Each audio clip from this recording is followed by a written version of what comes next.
एसएलपीएस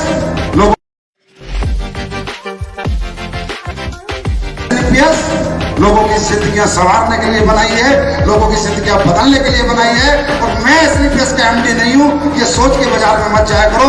तुम इस कंपनी के मालिक हो, जनता इस कंपनी की मालिक है, ये सोच के बाजार में जाया करो। तो आप सभी का हिंदुस्तान के डायरेक्ट सेलिंग के इस महा इंटरव्यू में मैं बहुत बहुत स्वागत करता हूं। दोस्तों, मैं Mahipal Singh, crown diamond of SLPS wellness, आज आप सभी का इस इंटरव्यू में स्वागत भी कर रहा हूं और आपको यकीन भी दिला रहा हूं कि आज आपने जिंदगी का सबसे इंपॉर्टेंट वक्त 1 घंटे का इस इंटरव्यू के लिए निकाला है। आप यकीन मानिए, आप जो अभी आए हैं, 1 घंटे बाद जब आप इस इंटरव्यू से फ्री होंगे, आपके विचार, आपकी सोच, आपके विजन 100% बदल चुके होंगे। आज मैं आपको एक ऐसा मंत्र दिलवाने वाला हूं कि लोग कैसे कामयाब होते हैं, कौन कौन से ऐसे डाउट्स हैं जिनकी वजह से लोग सक्सेस नहीं होते हैं, कामयाब नहीं हो पाते हैं।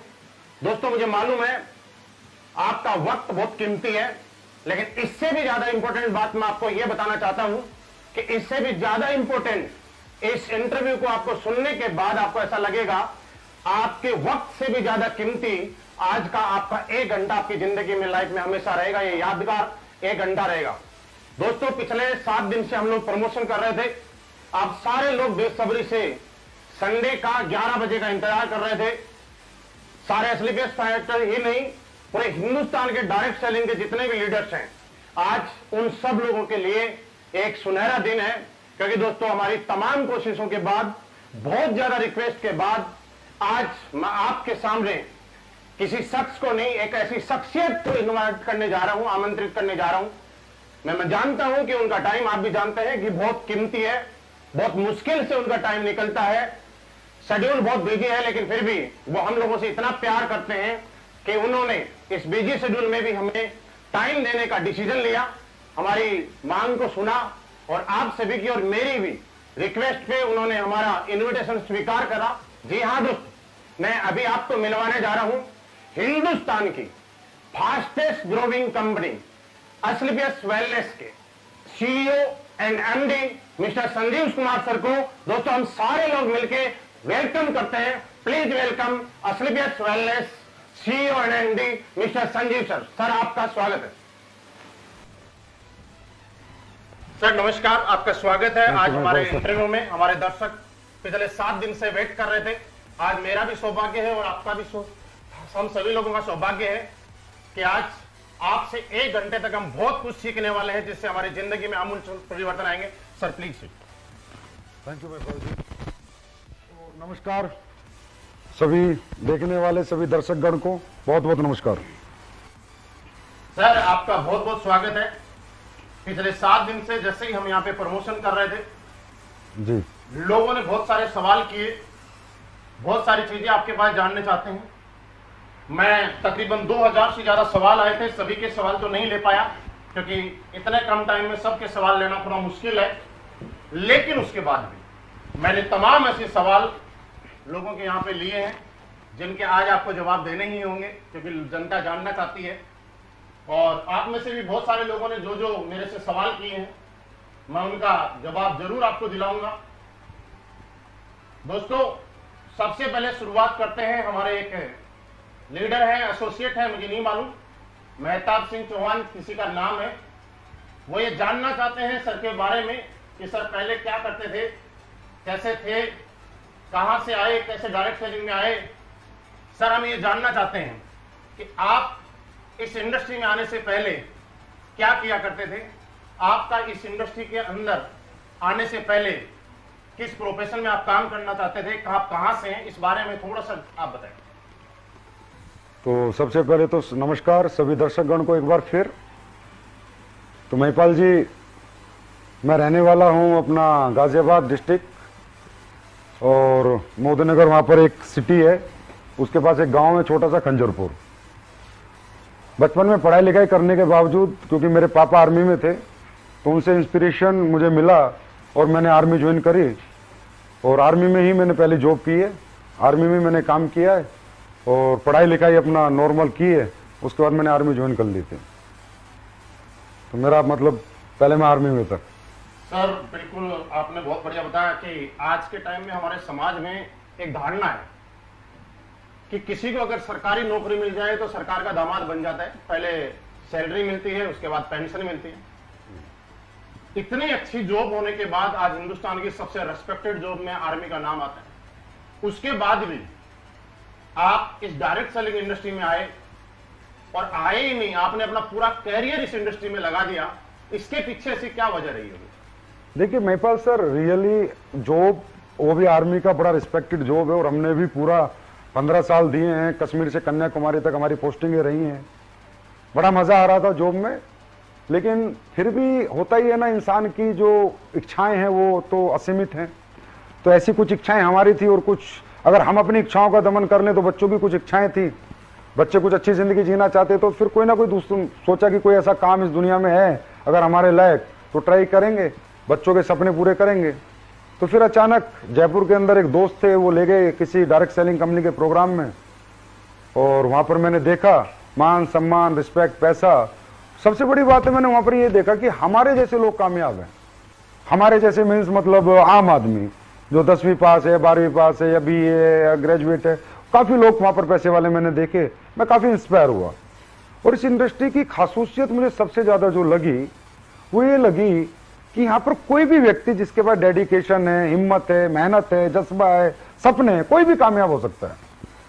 यहाँ पर टैलेंट की जरूरत नहीं है, क्योंकि आजकल देखिए आप मार्केट में कामयाब होने के लिए, मान लो मेरे सपने हैं या आपके सपने हैं, अगर हम उन्हें पूरा करना चाहे तो मार्केट में क्या है, या तो आपको पढ़ना लिखना बहुत पड़ेगा, तब आप IAS IPS बहुत बड़े बड़े बिग जॉब्स आपको बिग प्रोफेशनल जॉब आपको मिलेंगे, या आपके पास बहुत ज्यादा पैसा हो, आपको बहुत पैसा लगाएंगे तो बहुत पैसा कमाएंगे, होटल हॉस्पिटल स्कूल बना लें, या आपके पास कोई एक्सट्रीम टैलेंट हो, आप विराट कोहली की तरह अच्छे क्रिकेटर बने, अच्छे बॉक्सर बने, अच्छे सिंगर बने। मतलब मैं कहता हूँ डायरेक्ट सेलिंग के सिवा बहुत सारे प्रोफेशन है, आदमी सपने पूरे कर सकता है और लोग कर भी रहे हैं।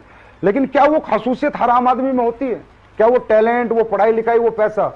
तो बस मुझे इस इंडस्ट्री की सबसे बड़ी ब्यूटी ये लगी कि यार जिसके पास यहाँ पर पढ़ाई नहीं है वो भी कामयाब है, जिसके पास कोई एक्सट्रीम टैलेंट नहीं है, सिंगर, डांसर, बॉक्सर, क्रिकेटर बनने का, वो भी कामयाब है, जिसके पास बहुत सारा पैसा नहीं है लगाने को, बिना पैसा लगाए वो भी कामयाब है, क्योंकि यहाँ पैसा तो कुछ लगता ही नहीं है।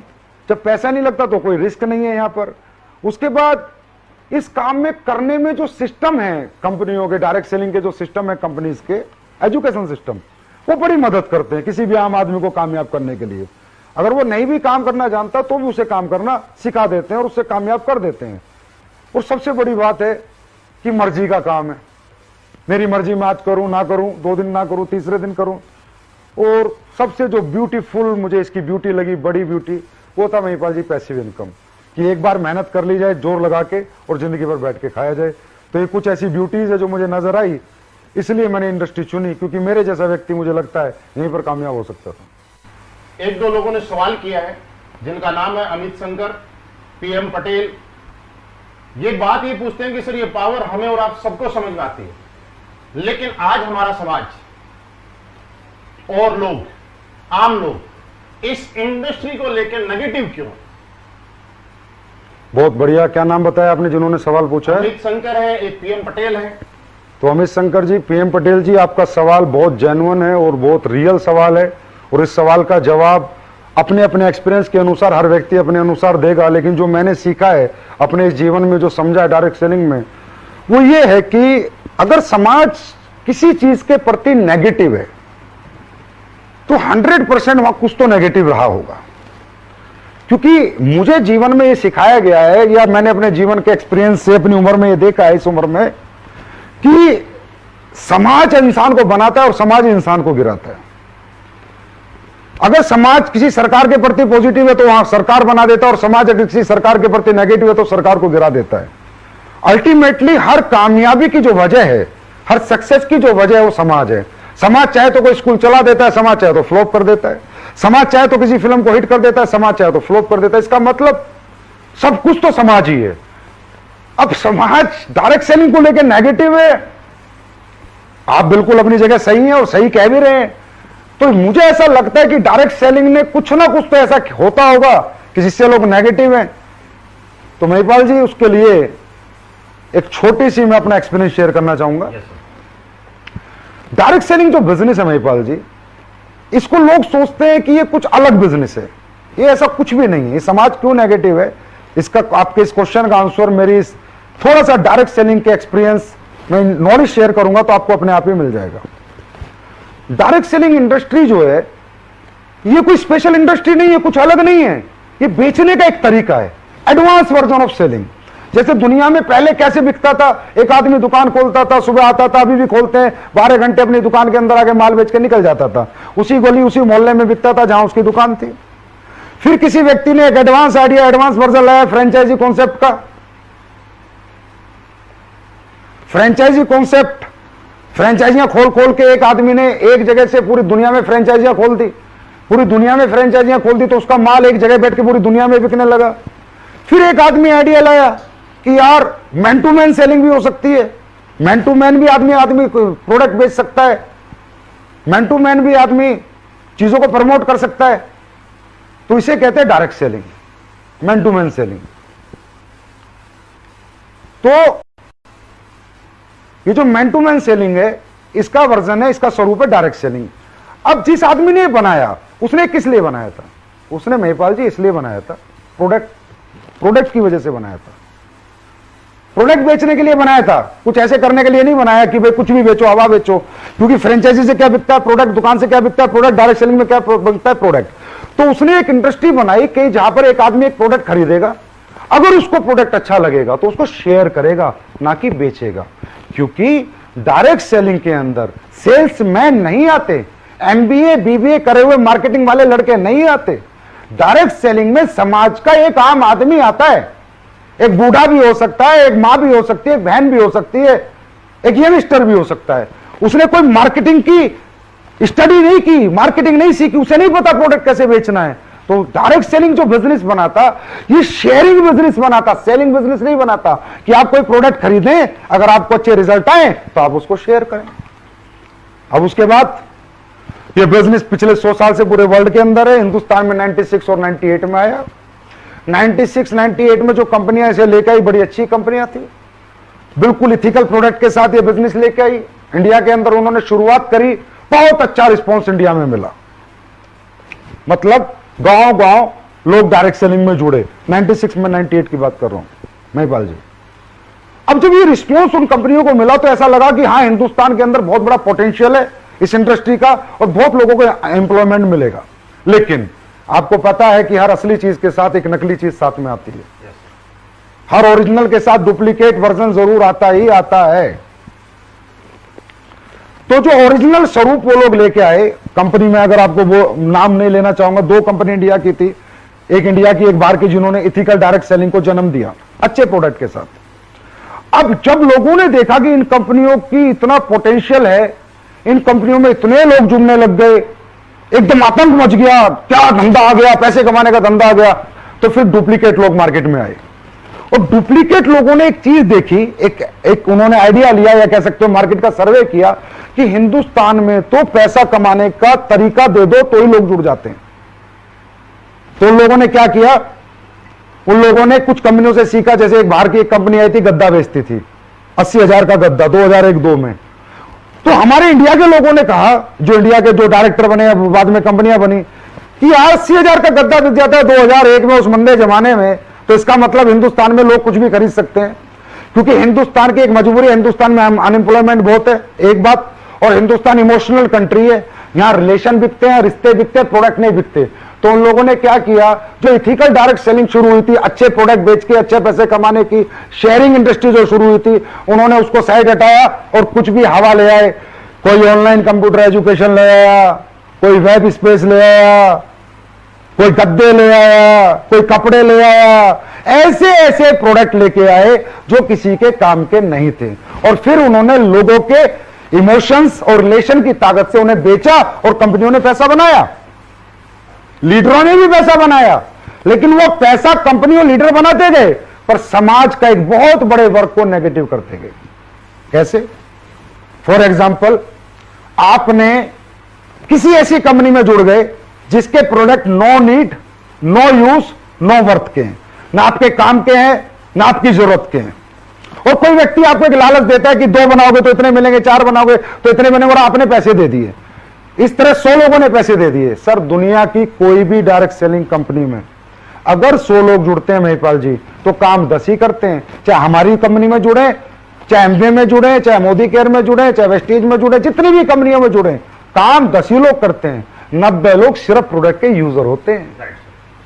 तो जब उन कंपनियों ने जिन्होंने सिर्फ हवा बेचने का धंधा बनाया, लोगों के रिश्ते बेचकर पैसे कमाने की सोच बनाई, रिलेशन के साथ खेला, इमोशन के साथ खेला, उन कंपनियों के प्रोडक्ट जब 100 लोगों को बेचे गए, तो जो 90 लोग थे ना, जिन्होंने एक्साइटमेंट में खरीद लिए, और जब वो प्रोडक्ट उनके काम पे नहीं आया ना, तो उन्होंने टांड पे फेंक दिया और फिर गाली देनी शुरू करी उस व्यक्ति को जिसने उनको वो प्रोडक्ट दिया था। फिर कहना शुरू किया, ये बेकार काम है, ये जोड़ने का काम है, ये कंपनी वाले मूर्ख बनाते हैं, बेवकूफ बनाते हैं। और वो 10 लोग जो हर कंपनी में 100 में से 10 काम करते हैं, उन्होंने झंडे उठा लिए, मालाएं पहनाई, बुके दिए, वो कहते हैं पॉजिटिव इंडस्ट्री, अच्छी इंडस्ट्री है। मतलब हमने 100 लोगों को जोड़ा, 90 को नेगेटिव किया, 10 को पॉजिटिव, 90 को नेगेटिव, 10 को पॉजिटिव। अल्टीमेटली इन कंपनियों की वजह से, जिनके प्रोडक्ट लोगों की जरूरत के नहीं है, जिनके लोगों की नीड के नहीं है, और लोगों को जो लालच देखकर अपने साथ जोड़ लेते हैं, और फिर वो लोग काम तो करते नहीं है और प्रोडक्ट उनके काम का नहीं होता, तो वो जो वर्ग है समाज का, वो बहुत नेगेटिव है इस बात को लेके। तो असली जो नेगेटिविटी है वो यहां से शुरू हुई। मतलब हम ये समझ पा रहे हैं कि डायरेक्ट सेलिंग का जो स्वरूप था वो कुछ और था, लेकिन हिंदुस्तान के लोग इमोशनल हैं, हिंदुस्तान के लोग अपनों पे भरोसा करते हैं। यहाँ पे प्रोडक्ट नहीं बिकते, फेस बिकता है, फेस वैल्यूज बिकती है। उसकी वजह से लोगों ने यहाँ के लोगों को यूज किया, और एक बहुत बड़ा तबका जो नेगेटिव हुआ, उसके पीछे लोग जिम्मेवार नहीं है, कहीं ना कहीं कोई कंपनी जिम्मेवार है।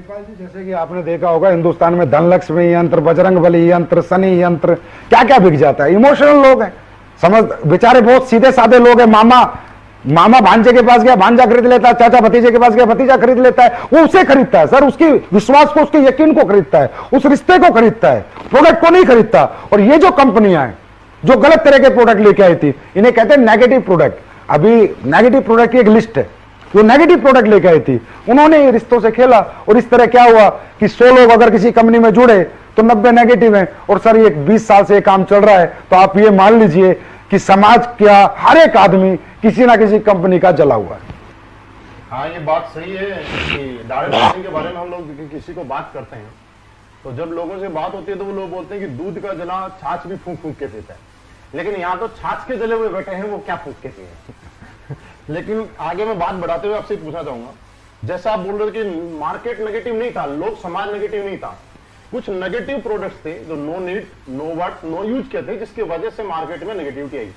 तो अगर इतने नेगेटिव प्रोडक्ट हैं, तो फिर ऐसी कंपनियां मार्केट में क्यों चल रही है, वजह क्या है?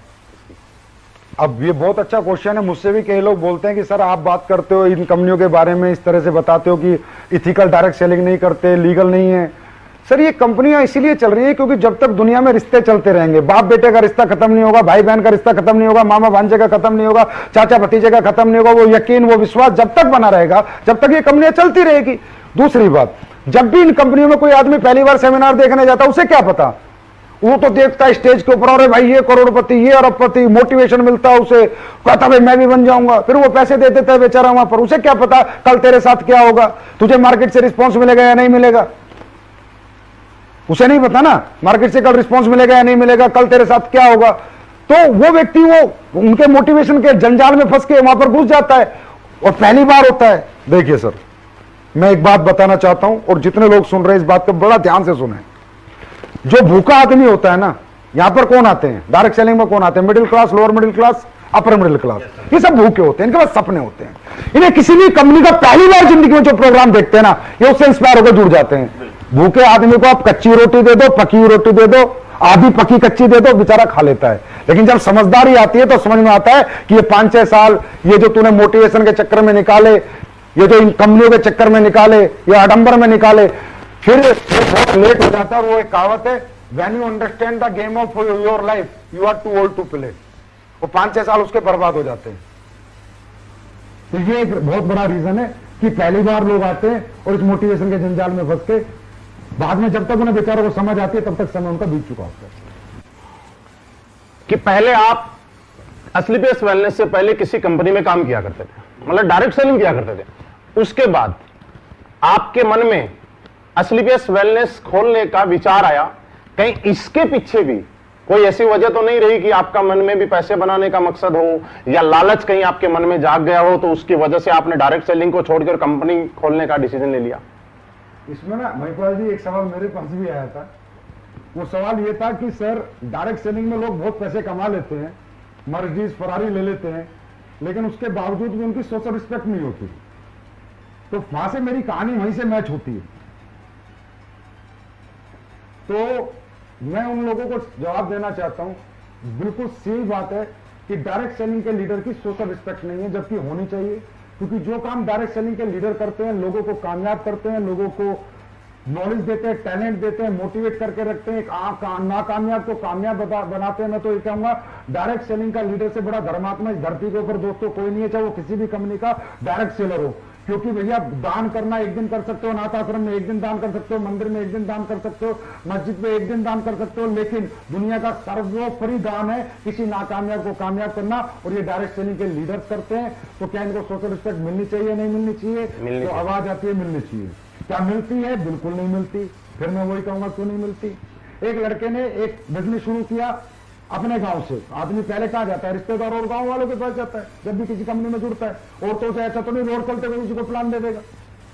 अब जब वो उनके पास जाता है, वो उसकी भरोसे में बात मान के विश्वास करके पैसे दे देते हैं उसे, रिश्तेदार भी और सारे गांव वाले भी। अब अगर वो किसी गलत कंपनी के साथ ज्वाइन है, जिसने हवा बेची है, जो प्रोडक्ट के नाम पर पागल बना रही है, जो अपॉर्चुनिटी सेलिंग जो चलता है आज मार्केट में, अपॉर्चुनिटी सेलिंग, चलो मुझे अब तक ये समझ में what is the bloody opportunity selling. Opportunity selling होता क्या है?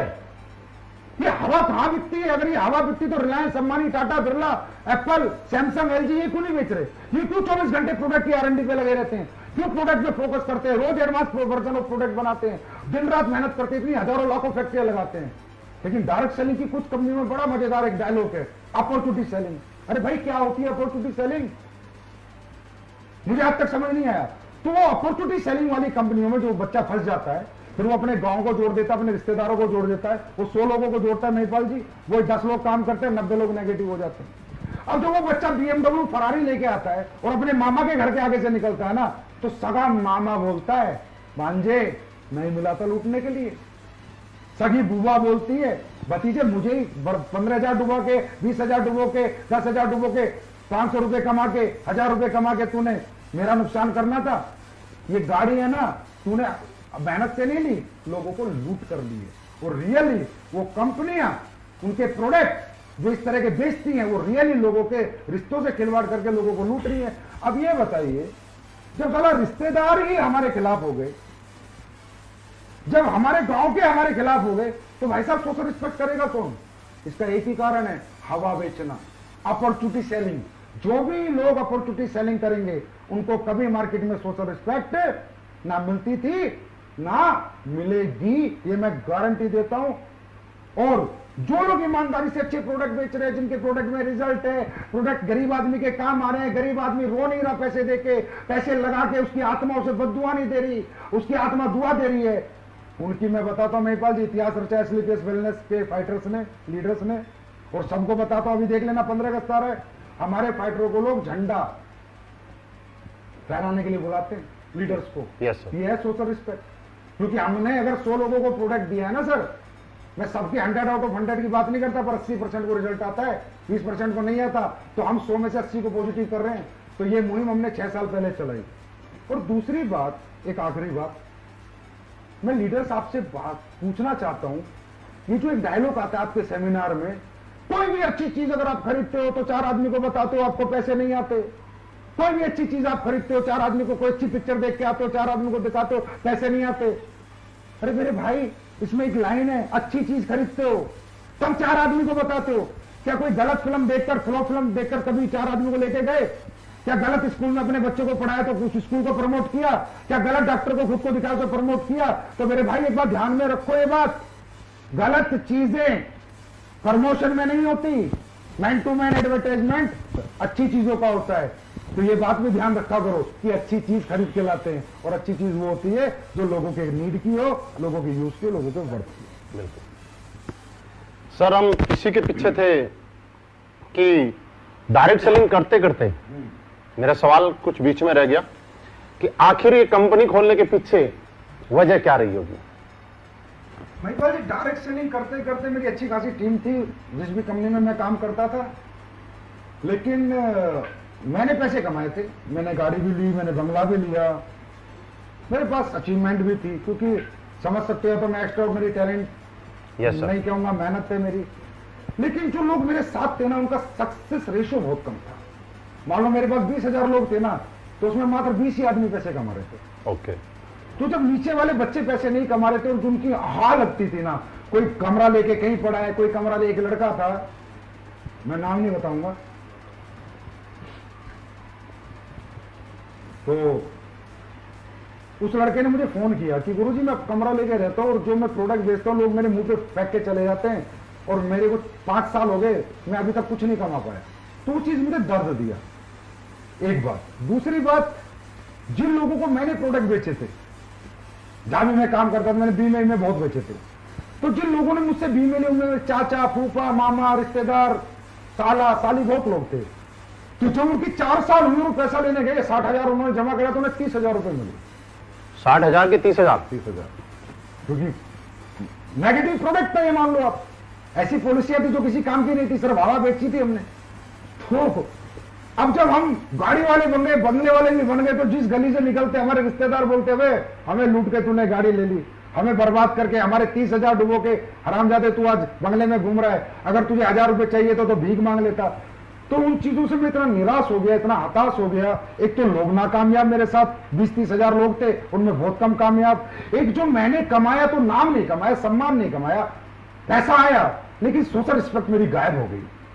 ये सोच के महिपाल जी, आपको अगर मैं सही बताऊं तो मैंने तो काम ही छोड़ दिया था।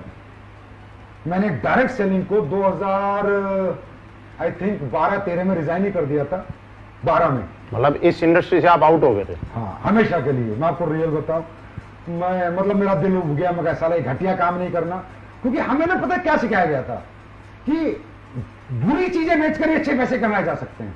वो मेरे गले से नहीं उतर रहा था। अरे भाई, एप्पल भी बेच रहा है मोबाइल, सैमसंग भी एलईडी बेच के कमा रहा है, मारुति कार बेच के कमा रही है, घटिया प्रोडक्ट बेचकर ही अच्छे पैसे कमाए जा सकते हैं ना। ये बात मेरे गले नहीं उतरी तो मैंने रिजाइन ही कर दिया इस इंडस्ट्री को, और मैं 2 साल के लिए अपना निकल गया, जैसा भी मेरा वक्त गुजरा। लेकिन इस 2 साल में जो है मुझे काफी नॉलेज मिली, काफी आइडियाज मिले, क्योंकि वो कहते हैं ना डायरेक्ट सेलिंग है, काम तो छोड़ दिया 2 साल, लेकिन इतनी दूरी नहीं बना पाया कि इससे बिल्कुल टच ना रहूं।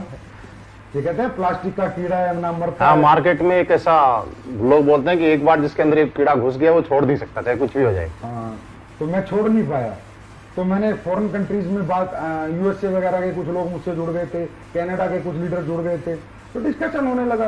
तो जैसे डिस्कस होता है इंडियन एमएलएम इंडस्ट्री, वहां की इंडस्ट्री, तो काफी डिफरेंस मैंने देखा उन कंट्रियों में ना करोड़ों अरबों खरबों के टर्नओवर से सर डायरेक्ट सेलिंग कंपनियों के कारण, बिकॉज ऑफ प्रोडक्ट। वो लोग कहते हैं, उनकी पंच लाइन है बिजनेस करने की, उनकी बाहर की डायरेक्ट सेलिंग कंपनी की, कि इतना जबरदस्त प्रोडक्ट बनाओ जिसकी टक्कर का ट्रेडिशनल मार्केट में ना मिले। ओके। वो कहते हैं कि अगर तुम्हारी क्वालिटी ट्रेडिशनल मार्केट में मिल गई तो तुमने डायरेक्ट सेलिंग कंपनी क्यों बनाई और क्यों प्रोडक्ट बेचे। मतलब उनका प्राइमरी प्रोडक्ट सेलिंग है, अपॉर्चुनिटी भाड़ में जाए बाद में सेकेंडरी है। और आज इंडिया में अगर मैं बात करूं, सबसे बड़ा टर्नओवर किसका है? एमवे का। क्यों है? प्राइमरी प्रोडक्ट सेलिंग है, 3,000 करोड़ का टर्नओवर है। ये हवा बेचने वाली कंपनी अभी तक नहीं कर पाई, ना कभी कर पाएगी 3,000 करोड़ का। क्यों? क्योंकि उनके पास प्रोडक्ट नहीं है।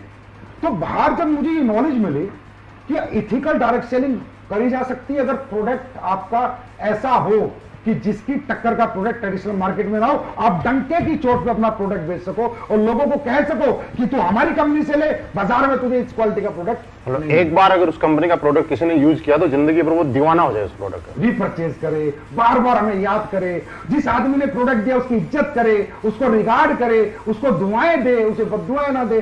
तो जब से मुझे ये बात पता चली कि बुरी चीजें नहीं, अच्छी चीजें बेचकर भी डायरेक्ट सेलिंग हो सकती है, तब फिर मैंने विचार बनाया कि चलो भाई शुरुआत करते हैं। जैसे आपने अभी कहा कि सर आपके मन में लालच तो नहीं था, कंपनी बनाने के पीछे। तो महिपाल जी, जब मुझे नॉलेज हो गई कि भाई अच्छी प्रोडक्ट भी हैं, दुनिया में अच्छी कंपनियां भी हैं जिनके अच्छे प्रोडक्ट बेचकर आप अच्छे पैसे कमा सकते हो, और नीड के प्रोडक्ट, यूज के प्रोडक्ट, वर्क के प्रोडक्ट। तो मैंने क्या किया, आकर कंपनियां सर्च करनी शुरू करी। फॉरेन कंपनी में तो मैं काम नहीं करना चाहता था, तो मैंने इंडियन कंपनी ज्यादातर सर्च करी कि चलो यार अच्छी कंपनी में काम करते हैं। बहुत अच्छी अच्छी कंपनी इंडिया में भी, ऐसी बात नहीं है। मैंने उनके प्रोडक्ट देखे, बहुत अच्छे प्रोडक्ट मिले मुझे। कुछ कंपनियों के तो पैसा नहीं, कोई कंपनी पैसा दे रही है तो प्रोडक्ट नहीं। कहीं ना कहीं मुझे उनकी नीयत में वो चीज लगी नहीं जो होनी चाहिए, खोट कहीं ना कहीं दिखा। मतलब सारा प्रोडक्ट अच्छा है तो कंडीशन इतना, कंडीशनल प्लान इतना है कि पैसा नहीं दे रहे, और पैसा दे रहे हैं तो प्रोडक्ट के नाम पे कूड़ा कचरा दे रहे हैं। तो फिर मैं हताश हो गया। मतलब इंडिया की कोई कंपनी मैंने नहीं छोड़ी, कंपनियां बहुत अच्छी हैं, लेकिन मैं कह सकता हूं मेरे विचारों पे वो खरी नहीं उतरी। तो मैंने सारी कंपनी ट्राई करी है महिपाल जी, कोई छोड़ी नहीं। मैं नेटवर्किंग करना चाहता था, मैं कंपनी कभी नहीं खोलना चाहता था। ये बात मैं सबको बता रहा हूं, मैं कभी जिंदगी में कंपनी खोलना नहीं चाहता था, क्योंकि कंपनी खोलना एक नेटवर्कर का काम ही नहीं है। मैं एक मोटिवेटर था, एक ट्रेनर था, एक लीडर था। मुझे पैसिव इनकम में जो मजा आता, किसी कंपनी में काम करके 10-20 लाख का नेटवर्क बना के जो आज मैं जिंदगी जी रहा होता, आज वो नहीं जीता। आज लाखों लायबिलिटीज मेरे ऊपर है। मैं पहले भी जानता था, इतना मैच्योर था कि कंपनी बनाना अपने आप में बहुत बड़ी जिम्मेदारी है, बहुत बड़ा प्रेशर है। आपको हर दिन हर घंटे फोकस रहना पड़ेगा। आप कभी भी कंपनी मालिक होकर पैसिव इनकम नहीं ले सकते। तो महिपाल जी, मैं कंपनी नहीं बनाना चाहता था। मतलब आपका कंपनी बनाने का कोई मकसद नहीं था? बिल्कुल नहीं। ये कंपनी मैं ऐसा समझ सकता हूं कि चाहत में नहीं, मजबूरी में बनी है। मैं बताता हूं आपको, मैंने फिर एक कंपनी फाइनल करी लास्ट में कि चलो भाई इसमें काम करते हैं, सितंबर 2014 में। बस आज फाइनल करी, कल उसकी भी नियत में खोट दिखा। मतलब कहीं दिखाई नहीं कि कोई लोगों के लिए कुछ करने आ रही है, पब्लिक के लिए कुछ समर्पण के साथ आ रही है कोई कंपनी। ऐसा लग रहा है बस सब लोग का माल निकाल लो जितना निकाल सकते हो। बस फिर मैंने कहा चलो भाई ये झंडा हम ही पकड़ते हैं। लालच था, किस चीज का लालच था? जो लोग मेरे साथ जीवन लगाया था, जो नाकामयाब हो गए थे, उनको कामयाब करने का लालच था। लालच था मुझे उन लोगों के लिए जो 6-6 साल से कंपनियों में धक्के खा रहे हैं, और आज उनके घर वाले कहते हैं तूने क्या घटिया प्रोफेशन चुना, और जिनको कामयाबी नाम की चीज दूर दूर तक नजर नहीं आ रही, उनको कामयाब करने का लालच था। हर दुखी नेटवर्कर जितना था इंडिया में, उसको सुखी करने का, हर नाकामयाब नेटवर्कर को कामयाब करने का लालच मुझ में कल भी था, आज भी और हमेशा रहेगा। और इसी लालच ने कंपनी खुलवाई, क्योंकि मैंने ये सोचा कि संजीव कुमार, जब तेरे जैसे टैलेंट को कोई प्लेटफॉर्म अच्छा नहीं लग रहा, तो हजारों लाखों लोग तेरी तरह तड़पे हुए हैं जिन्हें एक अच्छे प्लेटफॉर्म की तलाश होगी, अच्छे एथिक्स, अच्छे प्रिंसिपल, अच्छे प्रोडक्ट, अच्छे प्लान की तलाश होगी। तब मैंने झंडा उठाया और 6 साल से आप लोगों के साथ लेके चल रहा हूं। एक सवाल सर है कि इतना आपने रिसर्च किया, तकरीबन आप बता रहे हो कि 1.5-2 साल आपने गैप दिया, उसके बाद रिसर्च किया, आपको कोई कंपनी अच्छी नहीं मिली, कुछ कमी कहीं मिली, कहीं कमी कुछ मिली, उसके बाद भी आपने कंपनी खोलने का रिसर्च किया। मुद्दा यह है कि इतना रिसर्च करने के बाद ऐसा कौन सी खासियत और वजह दिखाई दी जिसकी वजह से आपने वेलनेस इंडस्ट्री का चुनाव किया, और वेलनेस इंडस्ट्री में भी खासकर आयुर्वेदा को चुना? इसके पीछे की कोई वजह? इसके पीछे की वजह यह है कि जब मैं रिसर्च कर रहा था, 2 साल का जो मेरा गैप था, और जो मैंने कहा यूएसए वगैरह, कनाडा वगैरह, जापान वगैरह, जिन भी लोगों से, लीडरों से मैं टच में था, तो जब मैं उनसे बात करता भाई तुम्हारे यहाँ सबसे टॉप में कौन सी कंपनी है, तो कहते sir wellness company, wellness industry. क्योंकि वेलनेस इंडस्ट्री आने वाले समय की $1 ट्रिलियन इंडस्ट्री है, because of life style disease. आज लाइफ स्टाइल डिजीज आप देख रहे हो, बोलबाला है उनका, शुगर, बीपी, हार्ट अटैक, ये सब चीजें। तो ये लाइफ स्टाइल डिजीज है, इसका सोल्यूशन किसके पास है? ओनली वेलनेस इंडस्ट्री के पास है, और किसी के पास इसका सोल्यूशन नहीं है। अब वेलनेस में मैंने आयुर्वेदा को क्यों चुना? क्योंकि वेलनेस में आज हमारे पास फूड सप्लीमेंट भी है, आयुर्वेदा नहीं अभी लेके आए हम, लेकिन मैंने आयुर्वेदा को प्रेफरेंस क्यों दिया? क्योंकि 5000 साल पुराना इतिहास हमारा बताता है कि हमारा आयुर्वेद कितना पावरफुल है। बड़ी से बड़ी लाइलाज बीमारी भी आयुर्वेद ठीक करता है। और अब ये कोरोना काल में भी बताना पड़ेगा मुझे, अब तो दुनिया मान रही है कि आयुर्वेद जो कर सकता है वो कोई नहीं कर सकता। तो मैंने आयुर्वेद को इसलिए चुना क्योंकि मैं ऐसा प्रोडक्ट देना चाहता था जिसमें नीड हो, जो जरूरत का हो, जिसमें लोगों को वर्थ हो, और जिस प्रोडक्ट को लेके लोग बद्दुआ ना दें। मैं कह रहा हूं दुआ ना दे हमें, कोई बद्दुआ भी ना दे, मुद्दा ये था। दूसरी बात, हमारा प्रोडक्ट अगर कोई आदमी लेता है ना सर, तो ऐसे नहीं लेके रख लेता लाओ लाओ लाओ, वो पक्का बॉडी को डिटॉक्सिफाई करने के लिए लेगा, या उसके घर में कोई परेशानी होगी उसको ठीक करने के लिए लेगा।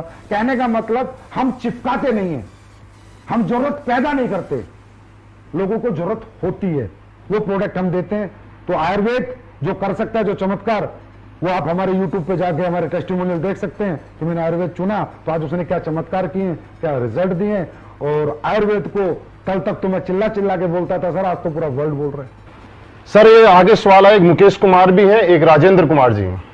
ये पूछना चाह रहे हैं कि ये प्रोडक्ट हम जिनको भी देते हैं वहां से हमें बहुत ज्यादा दुआएं मिलती हैं, और लोगों के घर में जब जाते हैं तो लोग भगवान की तरह पूछते हैं, जैसा कि आज तक किसी डायरेक्ट सेलिंग इंडस्ट्री के अंदर किसी डायरेक्ट सेलर को पूछा नहीं गया इनका। लेकिन सवाल ये बोल रहे हैं कि एक सवाल आ रहा है कि प्रोडक्ट बहुत अच्छे हैं, कहीं ऐसा तो नहीं है कंपनी शुरू में ग्रोथ करने के लिए प्रोडक्ट अच्छे दे और जब थोड़े दिन के बाद में कंपनी बड़ी हो जाए उसके बाद उसके रिजल्ट कम कर दे। मेन सवाल ये है कि क्या गारंटी है कि जिंदगी भर ऐसे ही रिजल्ट रहे।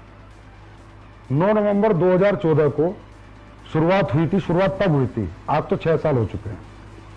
6 साल से आज तक प्रोडक्ट क्वालिटी डाउन नहीं हुई।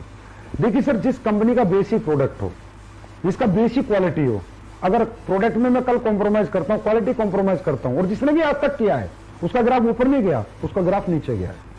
I am the follower of Steve jobs. मैं फॉलोअर हूं स्टीव जॉब्स जैसे लोगों का, जिन्होंने एप्पल जैसा एक ब्रांड बनाया और आज तक उसे अपग्रेड करते चले गए, अपग्रेड करते चले गए, अपग्रेड करते चले गए, क्वालिटी कभी नीचे नहीं जाने दी। इसीलिए उनका फोन लाइन में लग के बिकता है, इसीलिए एसलीपीएस का प्रोडक्ट लाइन में लग के बिक रहा है। कोई डाउट नहीं है कि आज लॉकडाउन जैसे टाइम में भी लाइन में लग के प्रोडक्ट बिक रहा है, क्योंकि मेरी क्वालिटी। अच्छा एक बात बताओ, क्वालिटी गिराए क्यों जाएगी? लालच, कोई पैसा बचाना होगा, इंग्रीडिएंट महंगे हो गए, टैक्सेस महंगे हो गए, हाँ कंपनी को पैसा कम बचने लगा तो प्रोडक्ट क्वालिटी गिरा दी जाएगी।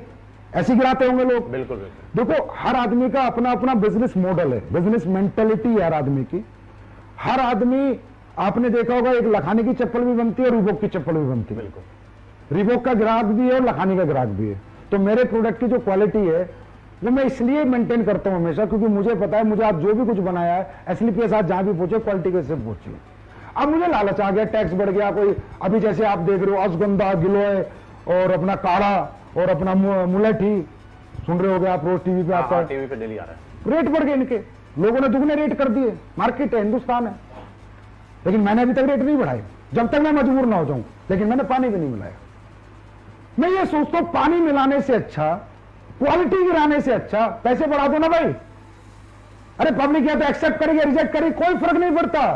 अब कई कंपनियों में नहीं पैसे मत बढ़ाओ, लीडर नाराज हो जाएंगे, लोग नाराज हो जाएंगे। अरे होने दो नाराज, क्या फर्क पड़ता है? कस्टमर सेटिस्फाइड है ना तो लीडर अपने आप सेटिस्फाइड है। कस्टमर को क्वालिटी मिलेगी, वो खरीदता रहेगा, लीडर पैसे कमाता रहेगा।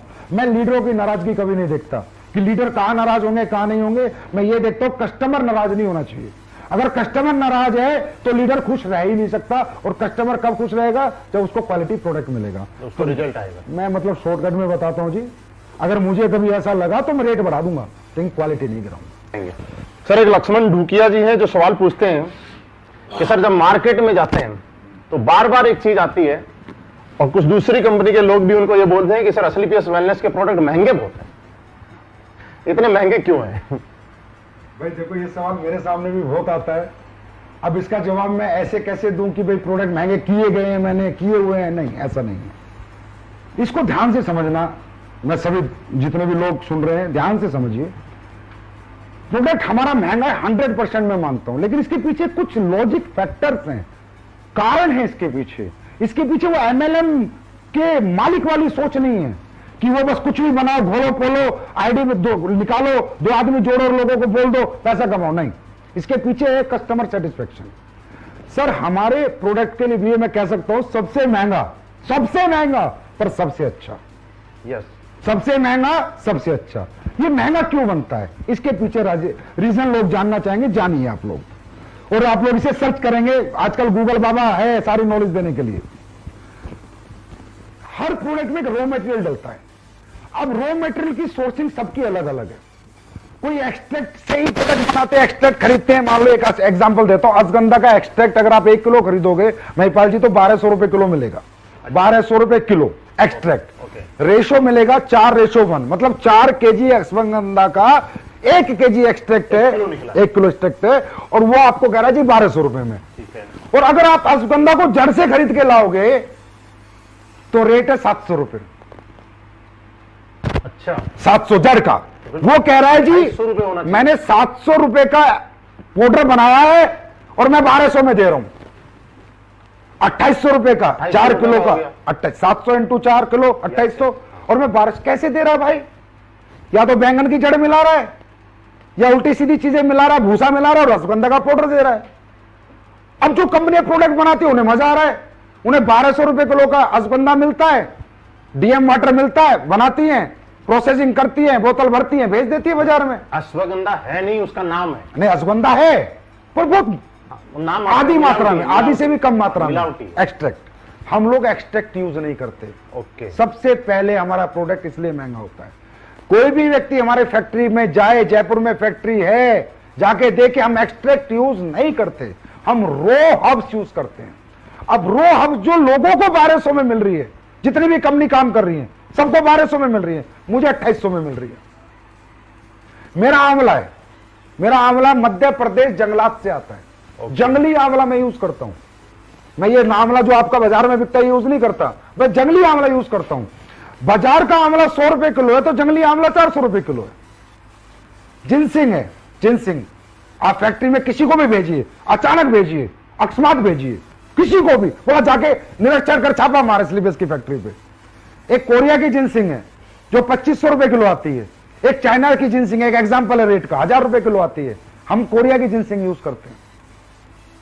लेकिन दोनों है जिनसिंग, दोनों जिनसिंग है। स्पैरुलिना है, हमारा ओरिजिनल स्पैरुलिना, चाइना का स्पैरुलिना जो आता है ना सर, 1000 रुपए किलो है, हम यूज करेंगे वो 5000 रुपए किलो के। एक एग्जांपल से बता रहा हूं।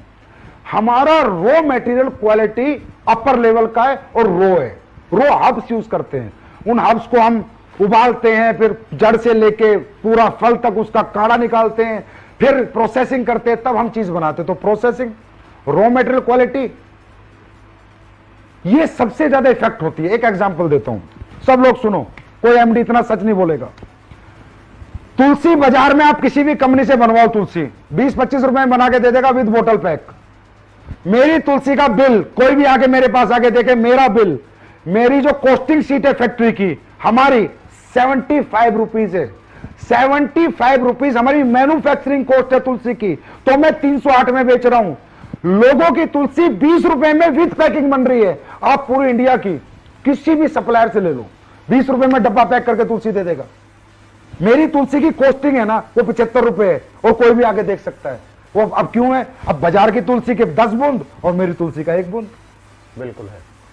तो सर या तो लोगों को लूट लो, बेवकूफ बना लो, या ईमानदारी से काम करना है तो फिर पैसे तो रखने ही पड़ेंगे।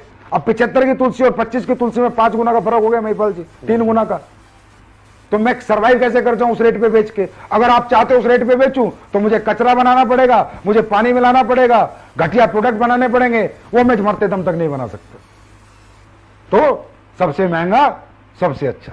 सर आपने बहुत बढ़िया बताया। मुझे नहीं लगता कि आज हिंदुस्तान में क्या, पूरी दुनिया के अंदर किसी कंपनी का मालिक, किसी कंपनी का एमडी इतना खुल के मतलब सारी अंदर की बातें किसी को बता दे, ये लाजवाब है सर अपने आप में। और दूसरा आपने जो एक प्रोसेस बताया कि हम हब्स यूज करते हैं, रो मटेरियल, पूरी रो एक्सट्रैक्ट पाउडर नाम की कोई चीज बाजार से नहीं खरीदते। ये एक बहुत बड़ा राज है एसलीपीएस वेलनेस के प्रोडक्ट का रिजल्ट देने का। बिल्कुल। अरे महिपाल जी 500 रुपए का प्रोडक्ट भी महंगा है अगर काम का नहीं है तो। अब हमारा पेस्ट 199 का, दुनिया 50-50 रुपए में लेके आ गई। अब 50 रुपए में तू रेत मिला के पेस्ट बेच रहा है, क्या मतलब है उसका? कोई काम तो करे दांतों के लिए। वो 50 भी बेकार है ना, 500 रुपए भी बेकार है सर अगर काम का नहीं। देखो पैसा पैसा ही होता है।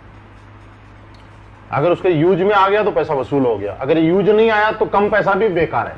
सर किसी के घुटने का दर्द है, 15,000 रुपए में ठीक हो गया, 1.5 लाख की बजाय, प्रोडक्ट महंगा रहा सस्ता रहा, ये बताओ।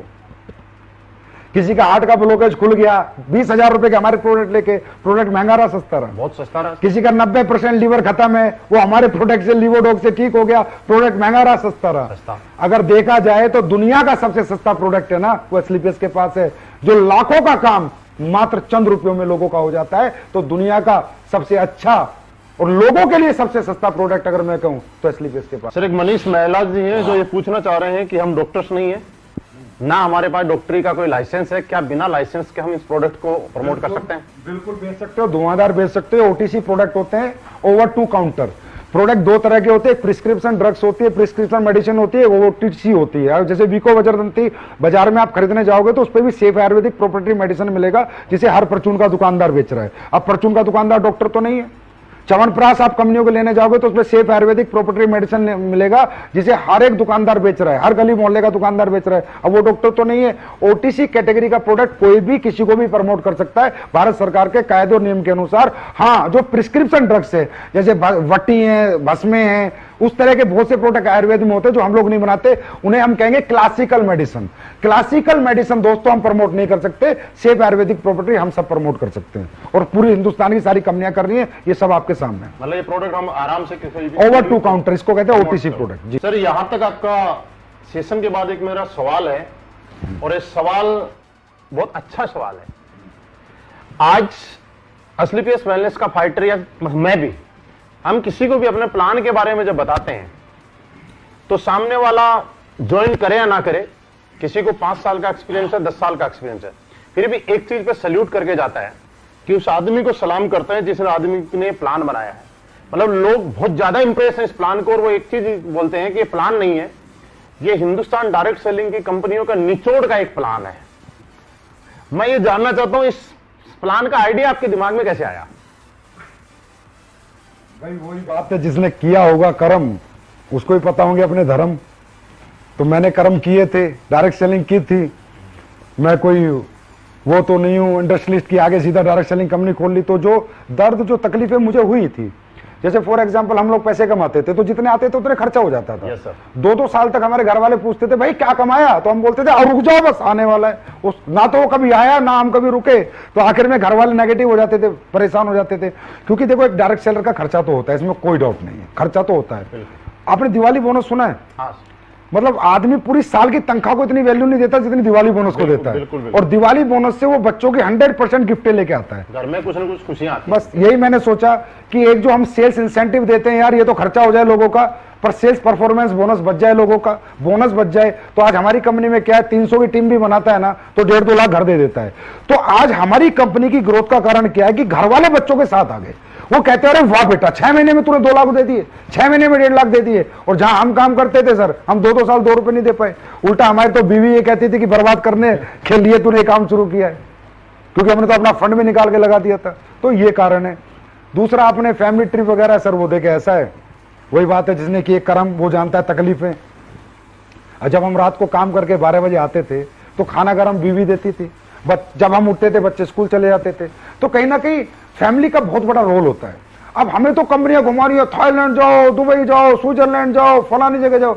अरे भाई परिवार तो सबसे बड़ी ताकत है, जो हम हैं आज उन्हीं की वजह से, तो उन्हें भी तो घुमाना बनता है। तो देने को तो मैं 1 टिकट भी दे सकता था, लेकिन मैंने 4 टिकट दिए, बिकॉज एसलीपीएस फैमिली कंपनी। तो आज जब हमारे लोगों के माँ बाप घूम के आते हैं, 20 बच्चे घूम के आते हैं, तो उन लोगों को आते ही कहते हैं अरे भाई वाह क्या काम किया आपने।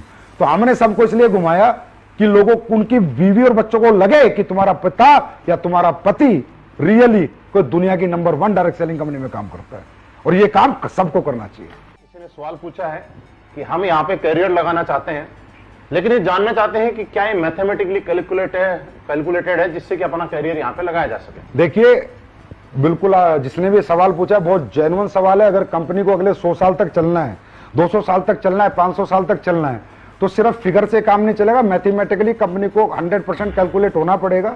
हमारा plan 100% mathematically percentage wise calculated है, और कंज्यूमर अफेयर्स में ये प्लान हमारा जमा है, हो चुका है। और अभी मैं सबके लिए बता दूं, सब लोग सुने कि आने वाले समय में डायरेक्ट सेलिंग गाइडलाइंस के आई थी, अभी रूल आ रहे हैं। रूल मतलब कानून आ रहा है, और कानून में साफ साफ लिखा हुआ है, वो लोग भी सावधान हो जाएं जो इधर उधर चिल्लर पिल्लर कंपनियों में घूम रहे हैं।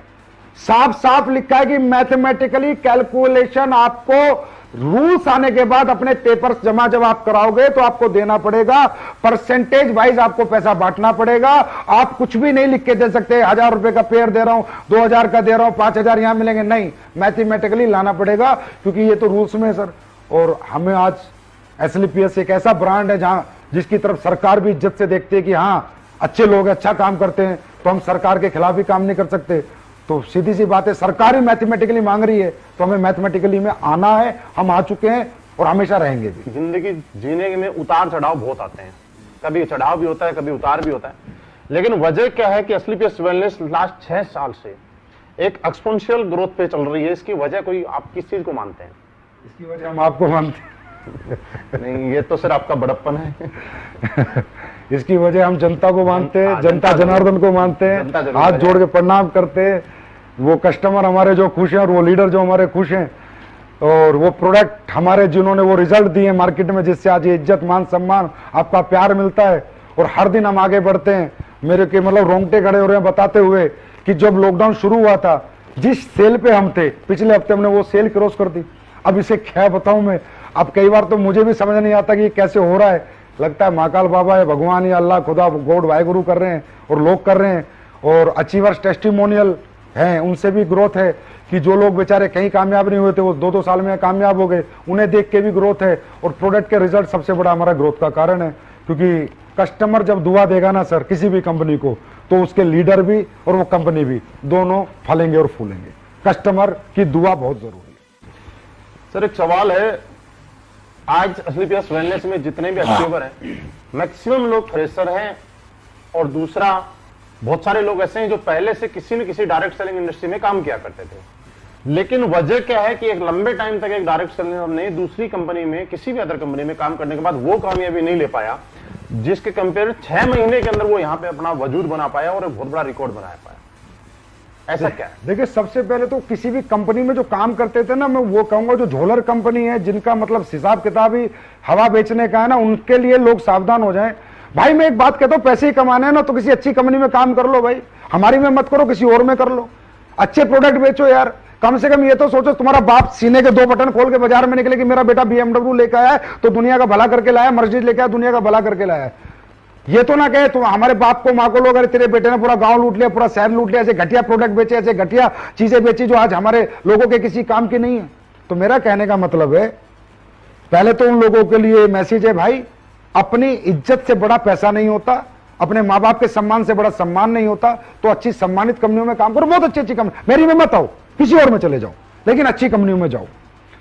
अब जो लोग वो 5-6 साल से कामयाब नहीं हुए सर, और यहां कामयाब हो गए, तो मेरा आपसे क्वेश्चन है कि वहां कामयाब क्यों नहीं हुए, यहां कामयाब हो गए, उनमें कोई कमी थी क्या? अगर कमी होती तो वहां भी कामयाब नहीं होते, यहां भी नहीं यहां होते। भी नहीं होते।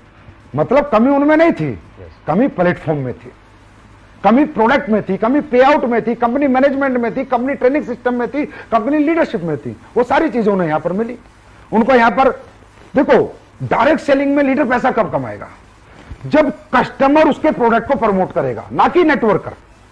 कस्टमर, मुझे डायबिटिक प्रॉब्लम है, मुझे प्रोडक्ट से फायदा हुआ, मैंने अपने 4 दोस्तों को बोला भाई डायबिटीज का प्रोडक्ट लेना है, एसलीपीएस का ले लो, बड़ा अच्छा प्रोडक्ट है। मतलब जो बिजनेस नहीं कर रहा है वो भी हमारा बिजनेस कर रहा है, तभी तो पैसा कमाएगा, तभी तो एक्सपोनेंशियल ग्रोथ होगी, तभी तो। अब क्या हुआ, ना तो मुझे उसे ट्रेनिंग देनी पड़ी, ना 8 स्टेप, ना 12 स्टेप, ना 13 स्टेप, ना कोई मोटिवेशन देना पड़ा। उसको तो पता ही नहीं चला कि मैंने तो प्रोडक्ट ही दिया था ना। उसको तो यही नहीं पता डायरेक्ट सेलिंग है। डायरेक्ट सेलिंग क्या है? प्रोडक्ट ही दिया था ना, और उसने 5 आदमी को प्रोडक्ट बिकवा दिया, लीडर ने पैसे कमाए। हाँ है ना? तो सबसे बड़ा रोल होता है प्रोडक्ट का। फिर प्रोडक्ट के बाद पे आउट, कि प्रोडक्ट कितना ही अच्छा क्यों ना हो, अगर आपको पे आउट अच्छा नहीं मिलेगा तो बेचोगे कैसे? पेट्रोल चाहिए, मोबाइल का बैलेंस चाहिए। फिर होता है मैनेजमेंट, फिर होते है टॉप लीडरशिप। तो आज कंपनी की हमारी जो टॉप लीडरशिप है, उसको सल्यूट है मेरा कि वो इतने अच्छे, इतने ईमानदार लोग हैं। महिपाल सर जैसे, रामवीर सर जैसे, शिव कुमार जी जैसे, कुणाल जैसे, दलीप जैसे, अमित दुबे, अनुज जैसे अच्छे लोग हैं कि इन लोगों की जो लीडरशिप है वो लाजवाब रही है। और हमारी कंपनी का केयरिंग नेचर जो है, पता नहीं मैं कितनी केयर आप लोगों की करता हूं, वो आप लोग जाने, पर मेरे लिए एसलीपीएस का हर एक सदस्य अपने परिवार से बढ़कर है, अपने बच्चों से बढ़कर है। तो कंपनी का केयरिंग नेचर होना चाहिए, यूज एंड थ्रो का सिस्टम नहीं होना चाहिए कि सालों का इस्तेमाल करो, माल कमाओ, फिर लात मार दो। वो हम कभी नहीं करते, वो काम हम कभी नहीं करते, ना करते थे। तो ये सारे कारण है सर। सर एक मोहन आंजना भीनमाल है, इन्होंने पूछा है क्या कंपनी जिंदगी भर चलती रहेगी, हम कैसे आश्वस्त रहें, और आप अपनी फ्यूचर प्लानिंग और विजन बताना चाहेंगे? देखिए, कंपनी जिंदगी भर चलती रहेगी, ये आप ये सवाल मुझे आपसे पूछना है कि आप चलाते रहोगे? आप लोग चलाते रहोगे तो चलती रहेगी भाई। कंपनी कभी बंद नहीं हो सकती, कभी भी बंद नहीं हो सकती। 2-3 कारण है महिपाल सर। नंबर एक कारण, जब कंपनी का प्रोडक्ट बिकना बंद हो जाए तो क्या हमारा प्रोडक्ट बिकना बंद हो सकता है? सर इसकी डिमांड बढ़ेगी। क्लियर है? लॉकडाउन में टर्नओवर ज्यादा हो रहा है तो आगे तो बढ़ना ही है। क्लियर है? टॉप के प्रोडक्ट है, आज लॉकडाउन में तो हमने रिकॉर्ड तोड़ दिए। बिल्कुल। ठीक है। उसके बाद गवर्नमेंट के टैक्सेस खाएंगे, गवर्नमेंट बैन करेगी, तो गवर्नमेंट के टैक्सेस एसलीपीएस के जिसका दिल करे, अगर कोई हमारी कंपनी में सीईओ सीएसओ, जाइए भैया ऑनलाइन देखिए हम टीडीएस टाइम से देते हैं नहीं देते, जीएसटी देते हैं नहीं देते, क्या गवर्नमेंट का 5 पैसा हमने रखा है। बड़े बड़े अच्छे प्रोफेशनल लोग हमारी कंपनी में ज्वाइन है, खुद जाके चेक कीजिए। अगर गलत मिलते हैं सर आप फोन करके बताइए, संजीव कुमार सर आप झूठ बोलते हो कैमरे के सामने बैठ के। एक भी रुपया गवर्नमेंट का आज तक मैंने नहीं रखा, पहले देता हूं 2 दिन पहले, तो गवर्नमेंट का पैसा नहीं रखूंगा तो गवर्नमेंट मुझे कभी डिस्टर्ब नहीं करेगी। जो डायरेक्ट सेलिंग के रूल्स हैं वो सारे हमारी कंपनी में फॉलो होते हैं, इसलिए हमारी कंपनी थोड़ी स्ट्रिक्ट है। आपने देखा होगा केवाईसी प्रोसेस, ये प्रोसेस, वो प्रोसेस, ज्वाइनिंग प्रोसेस सब स्ट्रिक्ट है। क्यों? पूरे 100% रूल फॉलो करते हैं गवर्नमेंट का, कंज्यूमर अफेयर्स का। अपग्रेडेशन कंपनी का टाइम टू टाइम करते हैं। और भैया अगर कंपनी को जाना ही होता तो कंपनी इतनी बड़ी बड़ी मैन्युफैक्चरिंग यूनिट क्यों लगाती है? मैंने पहली जो यूनिट बनाई थी उसमें लगाए थे मेरे ख्याल 12 करोड़, फिर अभी जो यूनिट बनाई है उसमें लगाए 7-8 करोड़, और अब एक यूनिट आपकी और बन रही है जो 50 करोड़ की बन रही है, जो इस साल बन के तैयार होगी। 50 करोड़ 50 करोड़ महिपाल जी जयपुर में बन रही है। मतलब आप ये देखिए 2200 9 दूनी 18,000 1 लाख स्क्वायर फीट की, 1-1.5 लाख स्क्वायर फीट की फैक्ट्री बन रही है बड़ी। इस फैक्ट्री को हम बना रहे हैं बाहर की कंट्रीज के लिए। बाहर की कंट्रीज में जो हमारा प्रोडक्ट जाएगा, क्योंकि वहां पैकेजिंग के कई लफड़े हैं, तो पैकेजिंग अच्छी हो। तो कहीं ना कहीं आप ये मैसेज दे रहे हैं कि आने वाले टाइम में हम विदेशों में भी काम करेंगे। तो मैं 50 करोड़ रुपए की फैक्ट्री क्यों बना रहा हूं? इसलिए बना रहा हूं आके कोई भी आओ जयपुर में देखो, पहली छत डल चुकी है, दूसरी डलने वाली है अभी। कितनी बड़ी फैक्ट्री बना रहा हूं। तो अगर मैं 3 फैक्ट्री बना रहा हूं, अच्छा ये बताओ, ये 10-12 करोड़, ये 6 करोड़, ये 50 करोड़, ये 60-70 करोड़ रुपए थे, तो मैं प्लॉट खरीद लेता, फ्लैट बना लेता, गाड़ियां खरीद लेता, विदेशों में अपनी प्रॉपर्टी खरीद लेता। अगर मेरा विजन ही ना होता, मैं फ्यूचर ही ना देखता, मैं और कंपनियों की तरह, अब वो और कंपनियां बोलती हैं अपनी मैन्युफैक्चरिंग यूनिट लगाने का क्या मतलब है? अबे मतलब है ना, खर्चा करना पड़ता है, साला लगा के दिखाओ, इधर उधर से माल ले रहे हो, अपना कुछ है क्या? अपना कुछ ला के दिखाओ, अपना माल बना के दिखाओ, पैसा लगेगा। 70 करोड़ लगाया इधर, 70 करोड़ विदेशों में इन्वेस्ट कर देता संजीव कुमार, लेकिन नहीं, ये जनता की कंपनी है, मैंने जनता के लिए बनाई है, पब्लिक के लिए बनाई है, और हमेशा पब्लिक के लिए ये कंपनी जिंदाबाद रहेगी, और मैं ऐसे ही पैसे खर्चा करता रहूंगा। तो 3 यूनिट बनाई है, 70 करोड़ लगाए हैं, तो इसका मतलब फ्यूचर है, विजन है, चलना है, लोगों को कैरियर देना, भविष्य देना, इसलिए तो लगाए। कंपनी का ये मैनेजमेंट देखा आपने। और एक कंपनी बंद होने का एक सबसे बड़ा जो कारण होता है महिपाल जी, राज की बात है, अगर इधर उधर इल्लर पिल्लर कंपनी में काम करो तो उन डायरेक्टरों से जाके पूछ भी लेना कभी। एक आईडी आती है एक कंपनी में, मान लो 14,000 15,000 की, तो आईडी ना डिस्ट्रीब्यूशन होती है, टैक्स का पैसा टैक्स में, प्रोडक्ट का पैसा प्रोडक्ट में, कंपनी का पैसा कंपनी के प्रॉफिट में, कंपनी के प्रॉफिट में, लीडर का पैसा लीडर को, टूर का पैसा टूर को। जो कंपनी पब्लिक का पैसा खाने लग जाती है उसका बंद होना निश्चित है। और 99% ये झोलर कंपनी जितनी है 99% खाती हैं। जो आजकल के बच्चे खोल के बैठ रहे हैं ना, इनका यही काम है, क्योंकि पैसा आता बहुत है, बैंकों में बड़ा पैसा दिखता है, और ये कहते तो हमारा ही है, देना तो है ही नहीं। ऐसे नहीं होता, ऐसे ही ये कंपनियां चल नहीं पाती। अब जैसे मैं अपने बताता हूं, एसबीआई बैंक में मेरा अकाउंट नंबर में अगर कोई चेक कर सकते तो चेक कर लेना, कंपनी के टूर के पैसे हैं। आईसीआईसी बैंक में sales incentive, sale performance, government के टीडीएस के पैसे हैं। एक्सिस बैंक में मेरा पूरा जीएसटी का पैसा है, एक एग्जांपल बता रहा हूं, समझे। एचडीएफसी में मेरा प्रोडक्ट के वाले को पैसा जाता है, और कोटेक का जो अकाउंट है वो मेरा है, मेरा प्रॉफिट आता है। इस तरह हम डिस्ट्रीब्यूट कर देते हैं, आपके 100 एसपी आते ही ऐसे बांट देते हैं। हमारे पैसे पे हमारा हक होता है, उससे हम डेवलपमेंट करें, उससे हम फैक्ट्रियां बनाएं, लेकिन आपके पैसे को हम टच नहीं करते। जिसका दिल हो जब आके अकाउंट देख लेना, इतना ओपनली कोई बात नहीं करेगा। सर एक चीज है, किसी ने बार बार लिखी है कि आप स्टेज के माध्यम से, मीटिंग्स के माध्यम से कहते हैं हमारे इथिक्स है, वैल्यूज है, प्रिंसिपल है। मैं आज पब्लिक के लिए सामने ये जानना चाहता हूं कि आपके ऐसे कौन से इथिक्स हैं, वैल्यूज है, प्रिंसिपल है, बाकी लोगों से आपको अलग करते हैं, बाकी लोगों से अलग क्या माने? किस मूड में आए हो आज आप ये बताओ पहले। मैं सिर्फ लोगों के ही सवाल लेके आया हूं। सारे मतलब आप पूरी पोल पट्टी पे आ चुके हो आज तो। हाँ? मौका कभी कभी मिलता है। महिपाल जी, हमारे एथिक्स और वैल्यूज अलग हटके हैं, जो आज तक 20 साल 25 साल से जो त्रस्त रहे हैं नेटवर्कर, परेशान रहे हैं कंपनियों से, तकलीफें रही हैं ना, वो तकलीफें देखो हमने प्रोडक्ट से, पे आउट से दूर की हैं और अपने कुछ प्रिंसिपल से दूर किए हैं। जैसे मैं एक पहला प्रिंसिपल बताता हूं, आप कई कंपनियों में देखोगे पूरा स्ट्रक्चर का स्ट्रक्चर शिफ्ट हो जाता है एक सीनियर अपलाइन के कहने से। कंपनी का एक टॉप अपलाइन जिसका धंधा सबसे ज्यादा आता है, वो डायरेक्टर को आता है, जाके डराता है, ये बंदे का धंधा इधर कर दो। डायरेक्टर कहता है भाई साहब हाँ, क्योंकि तुम्हारे धंधा सबसे ज्यादा आता है, तुम्हारे सलूट हम कर देंगे। इधर ऐसा नहीं चलता। हमारी कंपनी में अगर आपने अपनी आईडी ग्रीन करा दी, इस पूरी पृथ्वी पर कोई ताकत नहीं है उस आईडी को डीएक्टिवेट करा दे बिना आपकी मर्जी के। आपका मर्जी नहीं, मेल नहीं चलती, आपका स्टैंप पेपर होता है, 100 रुपए का नोटरी होके आपका साइन मैच होता है कि ये आदमी जो एक्टिवेट करा रहा है यही है, कोई और है। एक आईडी की मैं ताकत बता रहा हूं, एक आईडी नहीं है, एक आदमी का फ्यूचर है सर, यहाँ कैरियर है। ऐसे तो कल को कोई भी लीडर घमंड में आके किसी को लड़ाई हो जाए तो किसी को भी बर्बाद कर देगा, तो वो बर्बाद हमारे यहाँ कोई लीडर किसी को नहीं कर सकता, कोई शिफ्टिंग नहीं कर सकता, क्रॉस लाइनिंग यहां पर नहीं होती। आपने भी देखा होगा, 4-5 साल से आप हमारे साथ हो। क्रॉस कितना ही बड़ा लीडर हो, कितना ही बड़ा बिजनेस दे रहा हो, मुझे कोई बिजनेस से लेना देना नहीं, बात है लोगों की जिंदगियों की। क्रॉस लाइनिंग नहीं होगी जब तक रियल, हाँ कोई ऐसा केस है कोई छोड़ छाड़ के चला गया, उसके लोग फिर आना चाहते हैं, वो एक अलग बात है, लेकिन अगर रियल इथिकल बंदा है उसके साथ कभी भी गलत नहीं होगा। हमारे यहाँ कोई रिन्यूअल फीस नहीं हुई, पहले दिन से कोई रिन्यूअल हमने नहीं लिए हमारे यहाँ पर। और तो छोड़ो सर, फ्रेंचाइजी लेने वाले लोग हैं ना, कोई सिक्योरिटी फीस नहीं लेते हम।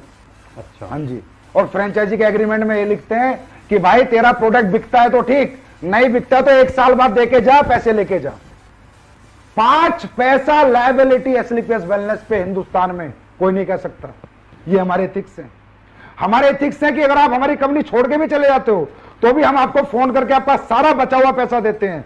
अगर आप टूर पे, तो अगर मान लो आप छोड़ के चले गए, हम तो आपको टूर पे नहीं लेके जाएंगे, लेकिन टूर का पैसा देंगे आपको बुला के। भाई साहब आप चले गए, आपको हमारी कंपनी अच्छी नहीं लग रही, आप दूसरी कंपनी में चले गए, भाई साहब आपने हमारे यहाँ जो मेहनत करी है ना, आप अपना मेहनताना लेके जाओ, कोई बात नहीं, आप चले गए, आपका हमारे साथ दिल नहीं लग रहा, पर हम आपका हक का पैसा कभी नहीं खाएंगे। ये एसलीपीएस है सर, ये एथिक्स है, ये प्रिंसिपल है, ये वैल्यूज है हमारी, जिनके साथ कोई कॉम्प्रोमाइज नहीं होता। आपको पता है आप कंपनी के टॉप अचीवर हो, क्या रियली आपने कभी प्रयास किया किसी की क्रॉस लाइनिंग कराने का? नहीं कभी किया मन में? क्योंकि आपको पता हो ही नहीं सकता। तो आपने तो खैर, आप तो बहुत अच्छे आदमी, आप तो कर ही नहीं सकते, लेकिन और बहुत लीडरों ने प्रयास किया, लेकिन उन्हें रास्ते में नेगेटिव रिजल्ट। नहीं हो सकता भाई।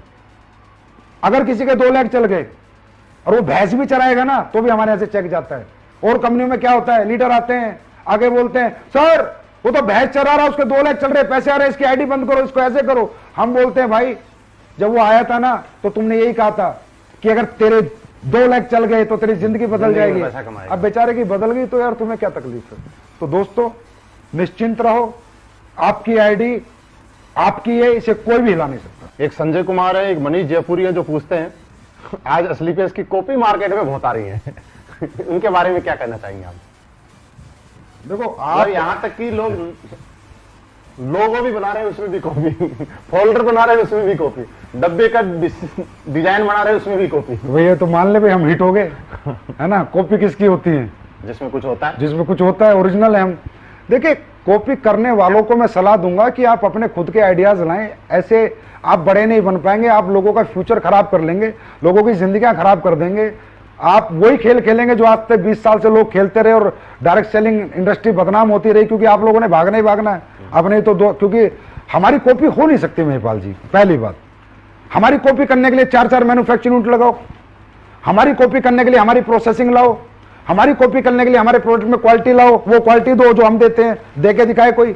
ट्रेड सीक्रेट हमारे पास है ना, हम कैसे प्रोडक्ट बनाते हैं, फॉर्मूला हमारे पास है ना। पेप्सी को कोई कॉपी कर पाया आज तक? नहीं कर पाया। एप्पल को कर पाया कोई आज तक? बड़े बड़े बिरले बैठे हैं, क्यों?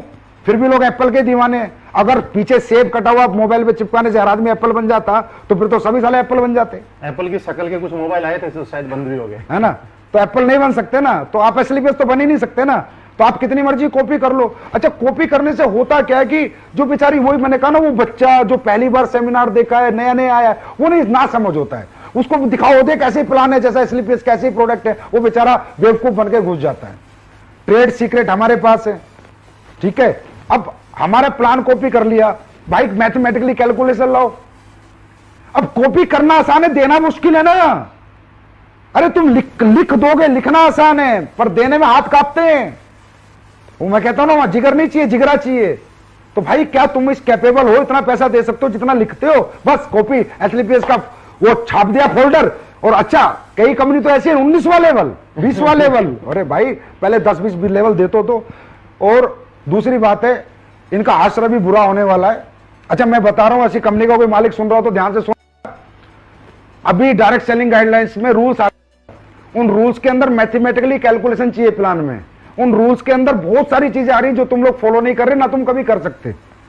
सही है, इसके लिए बहुत ज्यादा मैनेजमेंट, बहुत ज्यादा पैसा चाहिए। और अच्छी बात बताता हूं तुम लोगों को मेरे बच्चों, रूल्स के अंदर मैं पूरी ताकत लगा रहा हूं, 10 करोड़ की सिक्योरिटी डलवा रहा हूं कि जो भी नई एमएलएम कंपनी चल रही है सबको 10-10 करोड़ देने पड़ेंगे। मैं पूरी ताकत लगा रहा हूं, 10-5 तो डलवा ही दूंगा।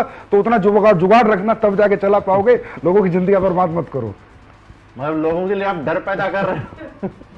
अरे सर मैं सच बता रहा हूं, रूल्स बन रहे हैं, उनमें सिक्योरिटी लग रही है। वो सिक्योरिटी इसलिए ले रही है गवर्नमेंट में बात भविष्य है इनमें। सर आप ये समझो, कोई उल्लर पुल्लर आया, कंपनी खोल के बैठ गया, 2 कमरे के एक जगह ली, एक सॉफ्टवेयर बनाया, एक प्रोडक्ट वाले से बात करी, कंपनी खोल के बैठ गया। अरे कंपनी भविष्य है भाई। लोग अपनी बीबीए, एमबीए, एलएलबी छोड़ के तुम्हारे साथ जिंदगी लगाते हैं यार, उनकी जिंदगी की कोई जिम्मेदारी नहीं है क्या? तो भारत सरकार भी ये रूल बना रही है कि जो भी कंपनी आएगी उसको बड़ा अमाउंट सिक्योरिटी देगी तो ही चला पाएगी, नहीं तो नहीं चला पाएगी। और एक संजीव कुमार इसका समर्थन में खड़ा है। कुछ लोग समर्थन नहीं कर रहे हैं, लेकिन मैं इसके समर्थन में हूं कि अंदर की बात सब सुन लो आराम से, कोई दिक्कत नहीं। एक श्री राम बिश्नोई भवानी सिंह जी हैं जो ये पूछते हैं कि सर 2 महीने हो गए प्लान दिए जा रहे हैं, 60 से ज्यादा प्लान दिए, अभी तक ज्वाइनिंग नहीं आई, क्या करें? देखिए सबसे पहले क्वेश्चन बहुत अच्छा है, और बेटा आपको ये समझना है कि 60 प्लान से ज्वाइनिंग नहीं आती। प्लान आपने दिए किसको है पहले तो ये देखो। 3 तरह की लिस्ट होती है मार्केट में, A क्लास, B क्लास और C क्लास। C क्लास वो लोग होते हैं जो एडजस्टमेंट सेटिस्फेक्शन के लोग होते हैं और जिन पे पैसा नहीं होता। एक होती है B क्लास जिन पे थोड़ा पैसा होता है, और A क्लास वो होती है जो आपके प्रोडक्ट को और आपके प्लान को अफोर्ड कर सकती है। तो कैटेगरी ऑफ लिस्ट अपनी पहले सुधारो। आप उन लोगों को प्लान दो जिनकी जेब में पैसा है और जिन्हें प्रोडक्ट की जरूरत है। देखो आप जाकर रिक्शा वाले को प्लान दोगे, आप 60 क्या 600 प्लान दे दो, वो कहां से पैसे देगा? उसे ना जरूरत है ना उसकी जेब में पैसा है। तो पहले आप अपनी लिस्ट को फिल्टर करो। आप अपने ऐसे लोगों के पास जाओ जिनकी जेब में पैसा हो और जिन्हें जरूरत हो। दूसरा, आपका प्रेजेंटेशन परफेक्शन होना चाहिए। ऑब्जेक्शन के सॉल्यूशन आपको आने चाहिए। एजुकेशन आपके पास प्रॉपर होनी चाहिए। देखिए कोई भी आदमी अपना भविष्य उस आदमी के हाथ में नहीं देगा जिस आदमी को वो अपने से कमजोर आंकता हो। तो आप इतने अच्छे कपड़े पहन के जाएं, इतने मजबूत होके जाएं, इतनी अच्छी बातें लेके जाएं कि सामने वाले को लगे कि इसके हाथ में अगर अपना भविष्य दे दिया तो ये मेरी जिंदगी बना देगा। तो आपको इस मजबूती से अपने आप को एजुकेट करना है और अपनी पर्सनैलिटी को निखारना है और अपनी लिस्ट को फिल्टर करना है। आपको 100% रिजल्ट आएगा अगर आप उन लोगों के पास जाओगे जिनकी जेब में आपका प्रोडक्ट खरीदने के लिए पैसा है। बहुत बढ़िया सर, ये सारी चीजें हो गई बिजनेस से रिलेटेड। मैं आपसे कुछ पर्सनली चीजें पूछना चाहता हूं, अगर आपकी इजाजत हो तो। पूछो सर। आपकी जिंदगी का कोई ऐसा पल जिसको याद करके आप बड़ा अंदर से कोई दुखी महसूस होते हो? कोई दुखी पल? नहीं, दुखी पल आज तो नहीं है, पहले कभी था। हाँ, जिंदगी का कोई। सर मैंने जब नेटवर्किंग शुरू करी ना तो मैं आर्मी में था। अब फौज की सरकारी नौकरी ना मैंने लाइन लगा के छुड़वाई लोगों की, बहुत नौकरियां छुड़वाई। और उसके बाद जब मैंने वो कंपनी छोड़ दी और मैं 2 साल जब खुद भी नाकारा निकम्मा हो गया, बेकार हो गया, तो वो लोग बेचारे बड़े दुखी हुए। किसी ने सिक्योरिटी की नौकरी करी सर, किसी ने टीचर लगा, मतलब सबको मैं सपने, मतलब आप नाना करते आप 150 लोग मान लो सर जिनकी नौकरी मैंने सरकारी नौकरी छुड़वाई मोटिवेट करके, अरे मैं तुम्हारी जिंदगी बदल जाएगी, नेटवर्किंग ये कर देगी। और जब वो लोग कामयाब नहीं हुए ना सर, तो उनको फेस करना, उनसे बात करना मेरे बस की नहीं था। और मैं अपने आप को बड़ा दुखी महसूस करता था कि साला तूने तो पैसा कमा लिया, इनकी जिंदगी बर्बाद क्यों करी। तो मेरे जीवन में सबसे दुखी पल वही था सर। अब तो नहीं है क्योंकि वो सब लोग कामयाब हैं। इसी के अपोजिट एक सबसे खुशी का पल क्या है? कोई ऐसी चीज जो आपका शौक हो, जिस काम को करने में आपको बड़ा अच्छा लगता हो? मेरा सबसे सुखी पल यही है कि जितने लोगों को मैंने जीवन लगाया वो कामयाब हो गए। और सबसे अच्छा सुख मुझे मिलता है तो जो लोग मेरे को डीपली जानते हैं वो बता सकते हैं, लोगों की सेवा करने में मिलता है, लोगों को प्यार बांटने में मिलता है, किसी दुखी की मदद करने में मिलता है, किसी गरीब की मदद करने में मिलता है। शायद ऐसा कोई व्यक्ति ना हो जिसका मैसेज मेरे फोन पे और उसकी मैंने मदद ना करी हो आज तक। मतलब मुझे जनता की भलाई में मतलब जो मजा आता है वो किसी में भी नहीं आता।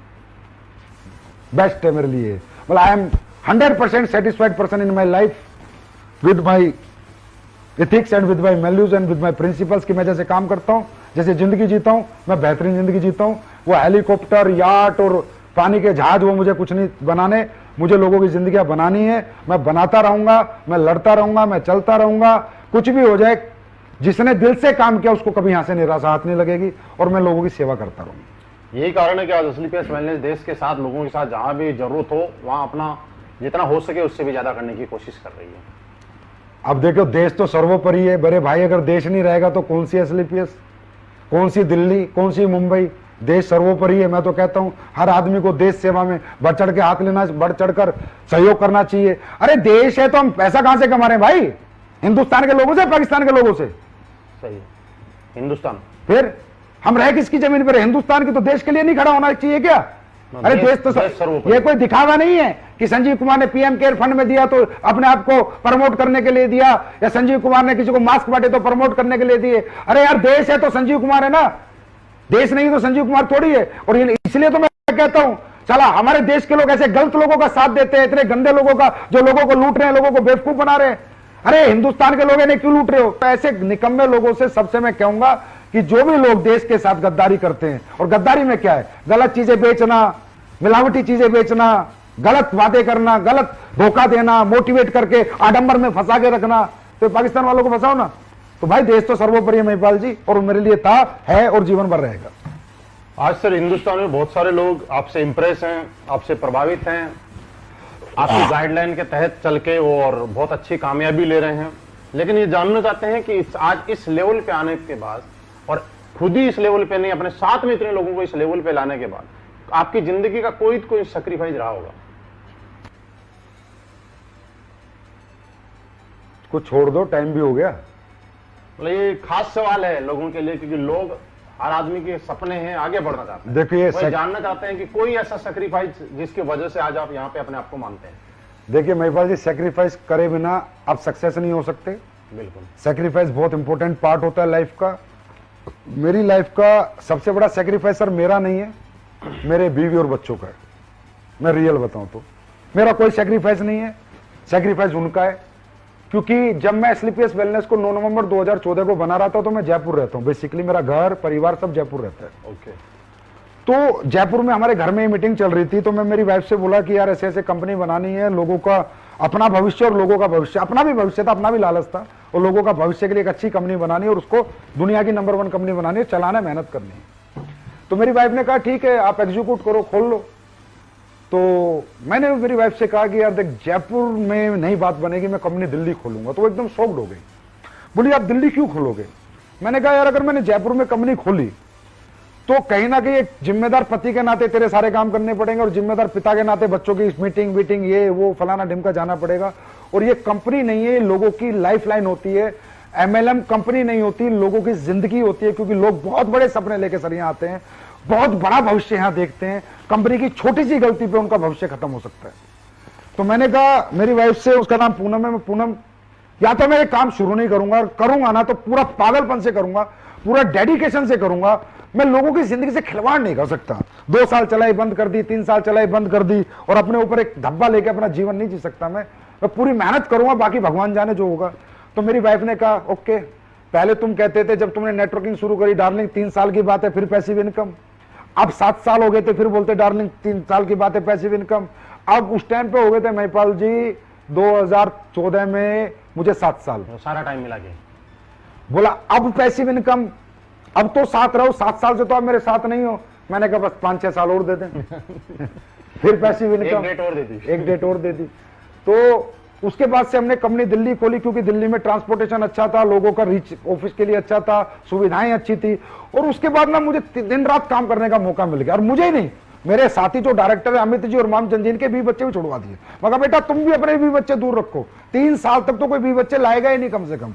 हर आदमी रात के 2-2 बजे तक काम करेगा, 4-4 बजे तक काम करेगा, दिन रात काम करेगा। बीवी को बोला अब जिम्मेदारी तुम संभालो, हम कंपनी संभालते हैं। तो थैंक्स टू ऐसा परिवार, ऐसे बीवी बच्चे भाई, जिसकी वजह से आज मैं दिल्ली में रहता हूं सर। महीने में 1 दिन अपने घर जाता हूं। पिछले 6 साल से ये हालत है, कभी कभी 3 महीने में जाता हूं। तो मैं तो थैंक यू करूंगा मेरी फैमिली को। आज बहुत सारे लोगों ने अपना जिंदगी, अपना कैरियर स्लीपियस वेलनेस के साथ लगा रखा है। स्लीपियस वेलनेस के फाइटर के लिए कोई मैसेज देना चाहेंगे? हाँ, एसलीपीएस के फाइटर्स, आपके लिए मेरा सबसे अच्छा मैसेज ये है कि हम अच्छे प्रोडक्ट अभी कुछ लॉन्च करने वाले हैं आप सबके लिए। आप लोग दिल से, निष्ठा से, ईमानदारी से काम करें, अपने मन में नेगेटिव क्वेश्चन ना आने दें। इसलिए आज मैं आपके सामने बैठा हूं रूबरू, भाई नेगेटिव क्वेश्चन ना आने दें। अगर कोई भी नेगेटिव हो ना, कभी भी मुझसे पूछे, महिपाल सर से पूछे, किसी से भी पूछे, खुद को नेगेटिव ना होने दें, क्योंकि नेगेटिव आदमी पॉजिटिव जिंदगी नहीं जी सकता। शारीरिक दुख दे खुद को, शारीरिक खूब मेहनत करें, मानसिक सुख तभी मिलेगा। आप लोगों के पास जाते, लोग आपके पास नहीं आते। एक बंदे का एक सवाल आया था कि सर लोग नहीं आते, मैं भी पढ़ रहा था, हम लोगों को समझाते भाई नहीं आएंगे।